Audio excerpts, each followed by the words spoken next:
Hello, welcome to my channel, Flosstube. Today is, I wrote it on the check wrong this morning, but it is the 6th of March. It is Friday that I'm filming this. Yesterday, we had the Pacific Northwest Stitchers meet up at Acorns and Threads. So it was a lot of fun.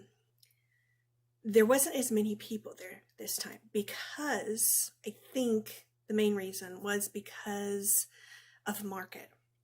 So some people were actually at market, like Michelle Bendy.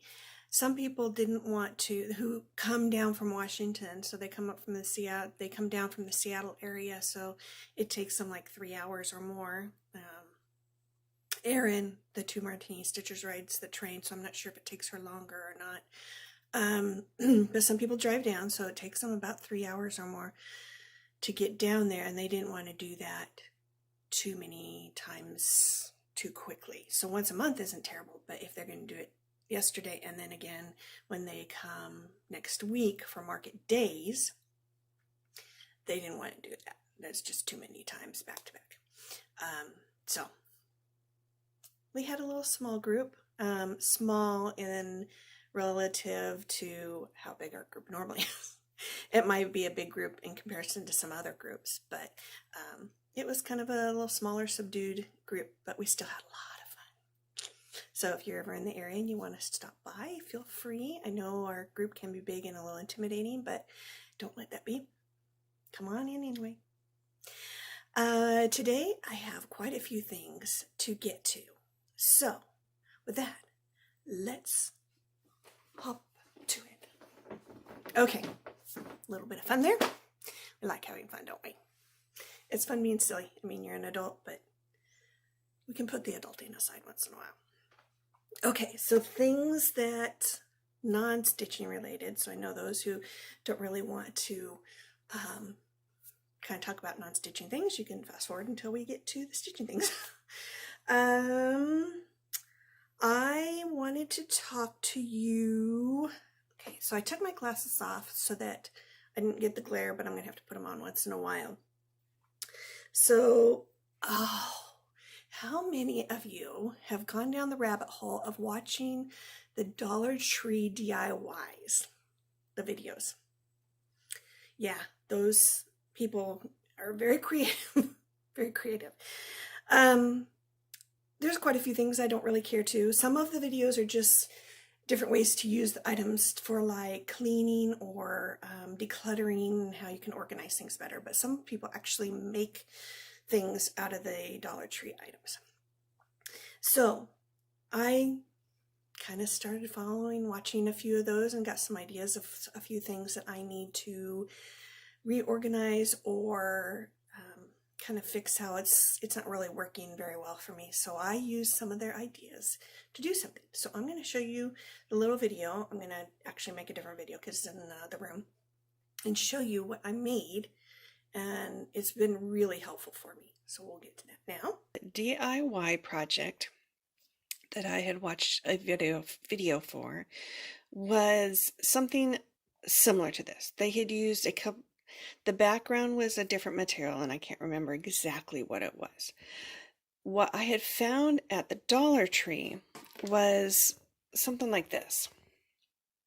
Okay, and the parts that were used, and they did use these, was this little like office organizer for your desk.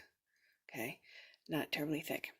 And what they had done with whatever backing they had used before, which again I don't remember what it was, is they had put it in something like this so that it could be attached to the frame. And what they would do is they would just zip tie the back part to that frame. Well, I went to the thrift store, I think it was St. Vincent de Paul, and when I was looking in there, wasn't necessarily looking for this particular item, but I found it, which was the back, and it's metal, and it came with two square pieces that act as legs, and they also had screws. So in this little hole here, and then there's some holes down here, you would screw those legs and it made like a little table. I didn't need the legs, all I wanted was the back. Because it had all those lovely designed holes in it, I would be able to attach those little office organizers to it. So I'll move some of this so you can see I just zip tied through some of the holes and through the mesh on that little organizer, and it helped me be able to get 3 shelves. If I had done it with the wire basket, this thing, I would have only been able to get 2 of those shelves in and had enough room between them. I couldn't have squeezed 3 into this. It would not have worked. So I would have only been able to get 2 of the shelves in those baskets, and I was planning to make 2 of the baskets into this. So I would have had 4 shelves with this other method. But with this, I was able to get 3 shelves, which is, as you can see, it's enough. I still have some room. And if I really wanted to squish, I could put quite a bit more in there. The reason that I made this instead of going with the kind of system where you can buy, it's a wooden system, and it's got several different rows with dowels, short little dowels sticking up along each shelf row, and then you just slide your spool onto it. And it's great, except for the dowels are only about that high, I think. They don't go all the way through to the top. I needed to go through the top because I change colors so often with the projects that I work on that I bobbinate a bunch of bobbins with their colors like this. And right now I'm just using, let me find a different one here. I'm just using some dowels that I have cut up and put a little ball on them like this, and then they just go through the top like that. They don't have to reach the bottom because the top part is holding it down and keeping it from getting lost. They did have another wooden unit similar to the one I'm talking about that did have longer dowel pieces that you would put your spools on, but the dowel was a bigger diameter. And these are not very big holes. Nope, that does not have its hole yet. So these are not very big holes, and I didn't think that these spools would fit. I think they were meant for more like these cones. So that, I mean, not that wide. It wouldn't have been that big, but they were meant for something that was bigger. So it would have fit it would have been long enough to do this kind of thing with my bobbins, but because the dowels are a little thicker in diameter, it wasn't going to work. So I needed some other system that I could be able to keep these all together and, keep my bobbins with the colored thread that I have. So that's why I did this. And I really, really like it. I like the background, obviously much better because it's just a little more prettier to look at. A little more sturdy too. The wire baskets, because they're from the dollar store, they're very thin wire.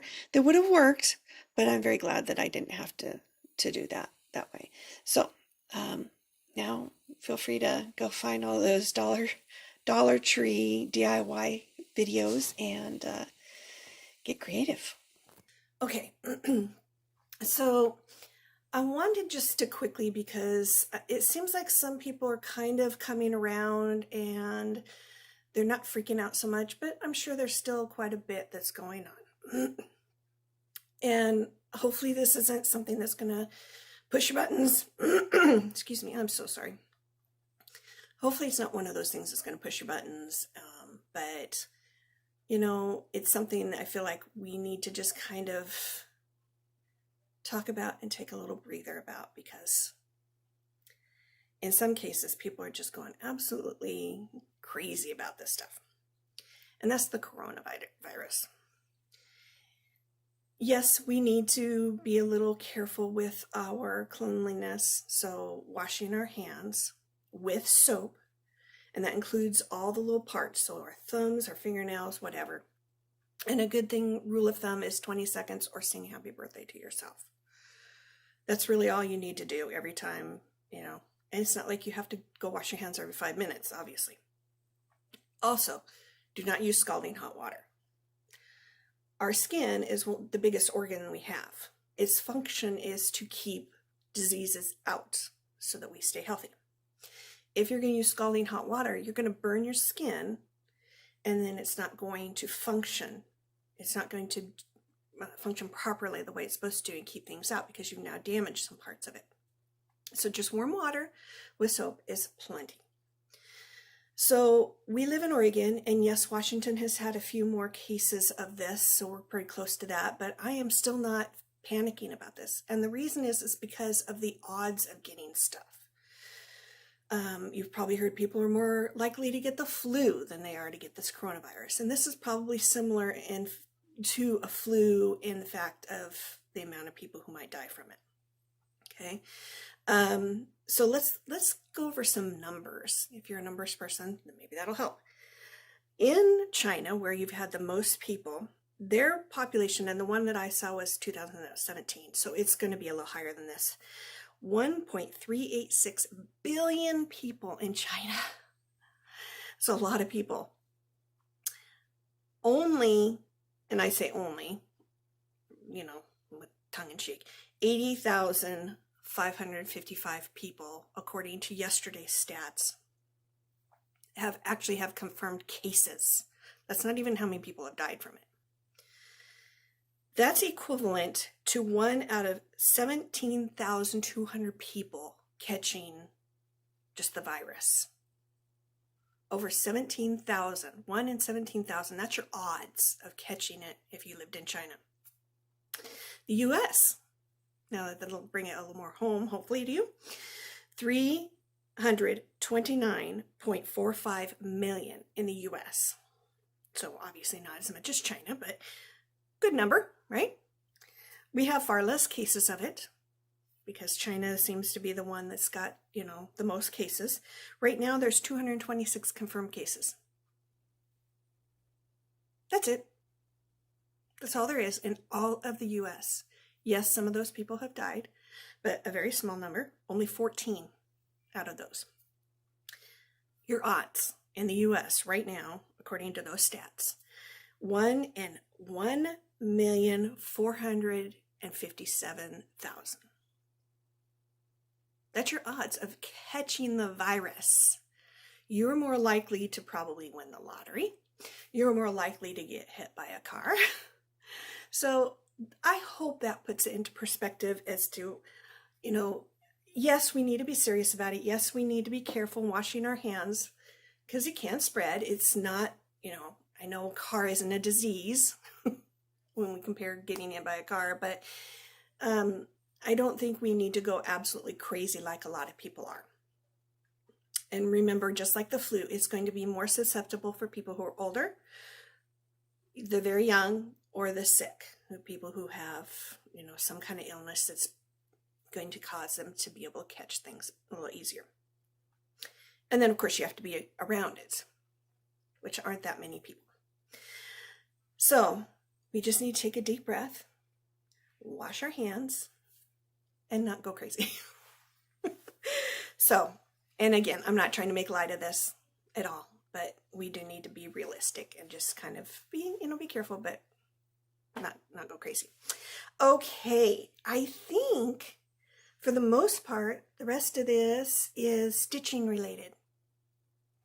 So I had posted in my last video that I had all those new starts and trying to figure out how am I going to get to all of them to kind of make a timeline. How am I going to be able to have enough time throughout the year to get my hands on all of them again, besides the mania in May?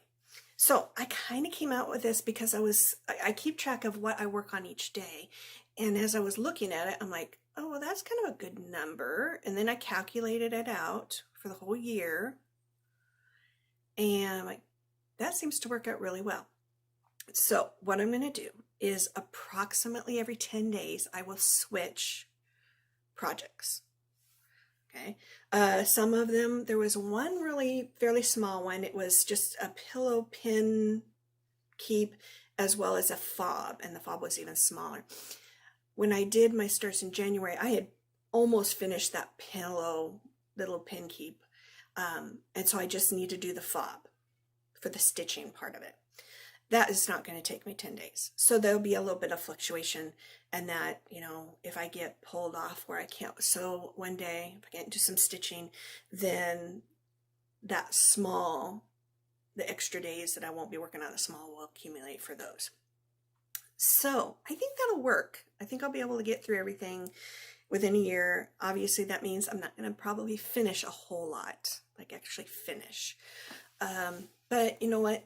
We'll see how it goes. There may be a come where it's like, I really don't want to work on that. I'd rather work on something else and get it finished. So we'll see as the year goes by how this works out and if I keep up with it. As to what I'm going to work on, I had also mentioned that I really want to get into my Hade again, because I kind of put that off in January. And then in February I started thinking about it, and there was just so much going on, different things happening, and it's like, wow, this isn't working. I'm not going to be able to really get my hands on stuff. So how am I going to be able to fit that in along with the 10 days of stitching on each project? So I thought, I'm just going to have to squeeze it in. I'm just going to have to do it. I'm going to have to set some of the time aside each night that I stitch to work on the Hade. So that one was my plan. And then I started thinking, I really need to FFO some stuff. So I'm going to take this first week of March working on FFOing instead of the time I would have spent on the Hade.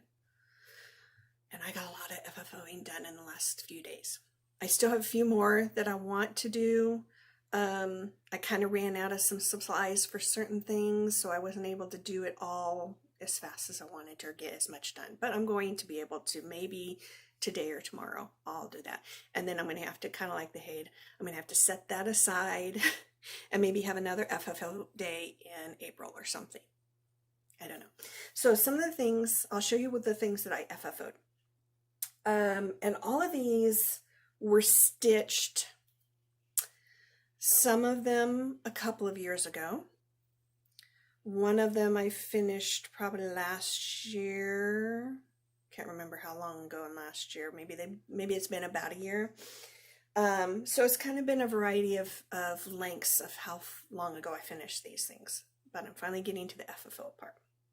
So one of the really cute ones that, and I may disappear out of the screen as I reach down and get stuff, was this. My Happy Dance. Yay. So this kit comes with this little hanger. So I just hemmed it. I put some stabilizer on the back because it makes the fabric nice and lay flat and stiff, so when you hang it, it's going to look nice. So that was a quick one. A little different because I had to just hem the around everything and put the stabilizer on. It wasn't like I was framing. So there's that one. Another quick one. I had quite a few of the Mill Hills. So the 6x6 frames that these things fit in. So the stitching is probably close to a 5x5, and it's a lot of those that come with the beads, that kind of thing. So we got this pretty little fall, the covered bridge. I didn't have very many fall things, so I'm trying to get fall Mill Hills. My idea is that I have like 3 of these sizes that I have hanging in on a spot on my wall, and then I rotate the seasons. So I need to have 3 fall ones, and I'm not sure. I know this one, but I don't remember if I actually have other kits. I've started them. I need to look around. The next 3 are some Mill Hills, some beach shells. So these are also really easy because all you need to do is now it comes with a piece of cardboard with the frame. But to stabilize it even more, I get a piece of foam core as well. And so I put that in there. So I've got good amount of stabilization in it. Get something in there like some nails. If you've got one of those guns that shoots in the brads or whatever those little things are called, man, that would be nice to have. I'm making do with my nails, the little small nails that go in there, but it would be nice to have that. They're just kind of expensive. Then I put the back on there and the little hanger. So these are pretty easy. These go fast, but it was just, you know, it's getting all the materials together and then making yourself sit down and do these. The next Mill Hill was this. A nice little Christmas piece. So there's that. I do have quite a few Christmassy ones, and that I can either put them in several places around the house, or I can switch out each year what kind of things I want for winter to be in that space that I'm hanging those things. The next ones are from the Pattern Snapshot, and it's a monthly picture. If you're following anywhere on Instagram, you might be following somebody who is showing some of these. A lot of March ones. It seems like I just keep seeing March, which, I mean, we're in March, but they were also doing a January one. I saw somebody working on a January one. So I have them all stitched, and I have probably, I had either a quarter to a third of them already framed, and I have all the frames that I'm going to use because I got those ahead of time, and I've got all the foam core for the right size. It was just a matter of doing it. like y'all know, you get busy and you don't want to do stuff because you want to do other things. The way I frame things, I use the pin method. So I pin around all around the edge and the side of the foam core. So I've got to have enough pins as well because I go through a lot. So we've got August. We've got, my table might wiggle as I do this. July. And then I did May. Sorry for the shadow, that's just from the camera pole, my little stand. I really like this just because the coloring and the springiness to it, and it's got a beautiful frame. I love the frame. Sorry for the wiggle. I'm trying not to put anything on this table that it's on because it's a little bit more wiggly. All right, and the last thing that I got done, I'm in the process of working on some other stuff. I'm not going to show you that because I'm not done with it yet. Is I did this Birds of Paradise about a year ago. I think I showed it when I was doing a video with Steph. I think.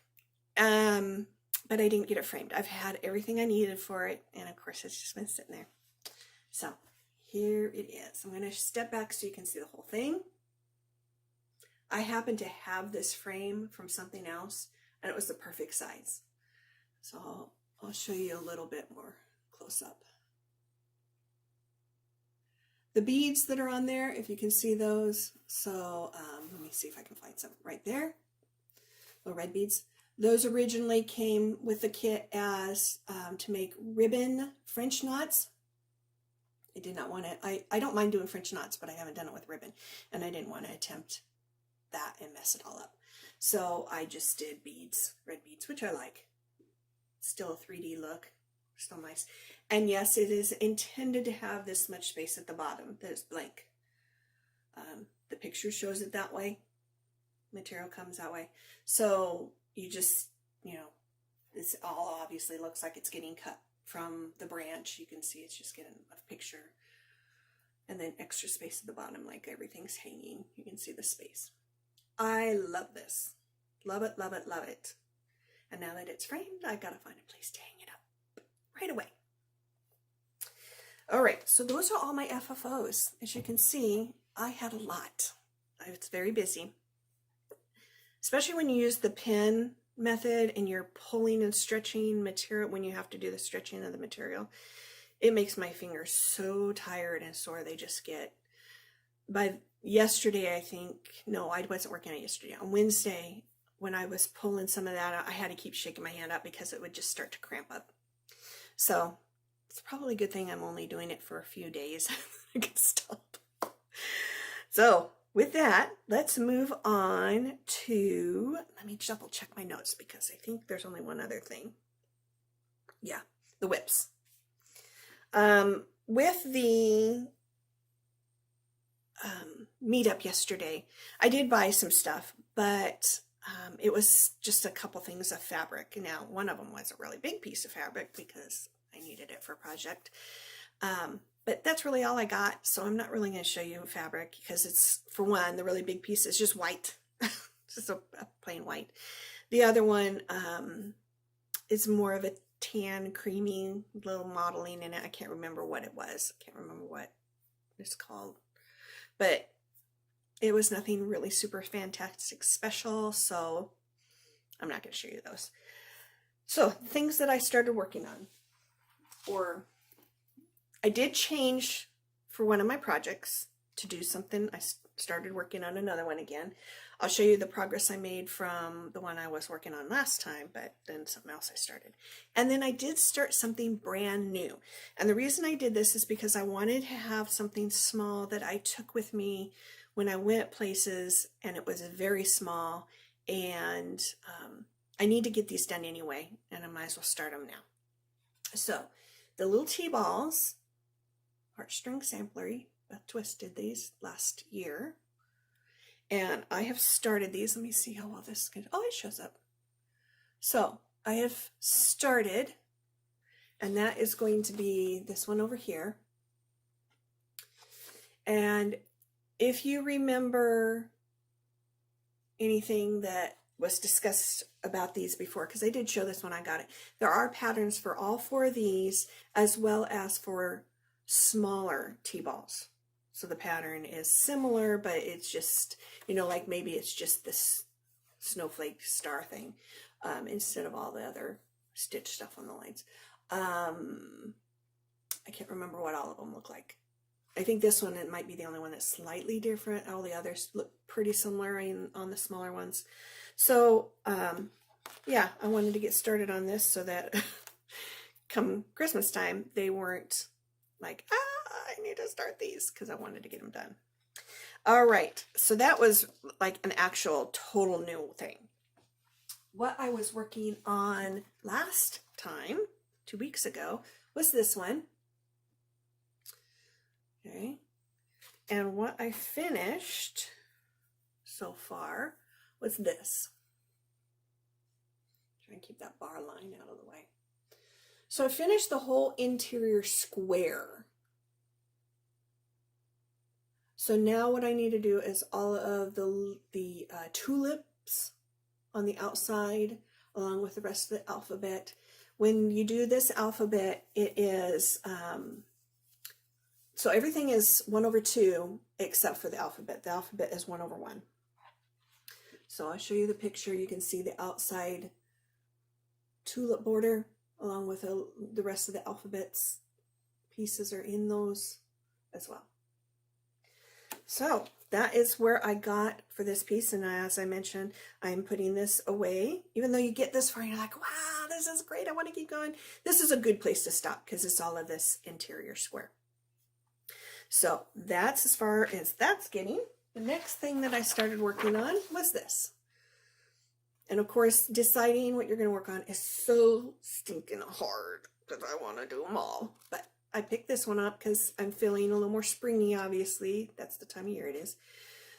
So, worked on that. When I had finished stopping in January, I think I had done this glory and just a tiny, tiny bit of some green. And pardon the threads because I'm still stitching on it, so I can't move the threads out of the way totally. Let's put something behind that. Okay. So I have done Pardon the extra fabric, because as you noticed, it was really, really long. So I'm just got it all scrunched up in here. I've done a bunch of work on the leaves. Now, these leaves are huge. When I started stitching it, I just realized just how big they were going to be. And not only that, but can we just discuss, y'all, how much green I am going to be stitching? Each leaf, the next one I'm going to show, or not show, but stitch, has the top side of the leaf, and then part of it's kind of twisted under or twisted up, so you see the bottom side of the leaf, so it's got a little bit of a different shading to it. But if you just see the top side of the leaf like these, each leaf has about 5 or 6 different greens in there. And there's a lot of greens. I only have, if I'm going to follow the 10 days, I only have about another day or two to work on this. I'm not going to be able to finish another leaf in that amount of time. It just takes too long. Each night when I stitch, and I stitch for several hours, quite a few hours actually, if there's a lot of that one particular green, I will just be able to finish that shade of green on that one leaf that one night. So as you can see, it takes me usually 5 days, 4 or 5 days to do one leaf. And I stitch on it a lot every night. I'm not particularly slow when I stitch, but there's a lot going on here, and they're big leaves. So yeah, I'm going to be stitching a lot of green on this one. And I'm not going to be getting to another color. So let me see. I was right here and doing those leaves. If I went up, I could get into some yellow and oranges, but if I go down, you know, I'm going to get another flower eventually, but a lot of greens, and it's going to be a while before I work down and get into some more blues, a lot more blues. I love it, but man, when I realized how much I was going to stitch green, I just, oh no. Okay, so with that, because I'm working, you know, be a little more monogamous as I stitch each 2 weeks, with maybe just another project thrown in there. I don't have a lot of whips to show you, but I'm keeping myself busy because between the FFOing and hopefully I'll have the hay to show you next time, and with my bags, I keep busy. So it's only 24 hours in a day, as we all wish that there was more. But yeah, hopefully everything's going well with y'all. I kind of decided to film in a little bit different spot, partially because I wanted to be in a different spot. It's kind of nice to see something different, but my husband decided to stay home and work from home today. So I wanted to be out of the way and kind of not be where people could interrupt the filming. So yeah, I hope you enjoyed the setting in the background with the birds and the tree houses and the lights and everything. And with that, I'm going to say adios. Hopefully y'all have a good spring the next couple of weeks. Recover from the time change that's going to happen for everybody except for Arizona. I know there's another state that doesn't change time, but I don't remember which one it is. Anyway, with that, see you next time.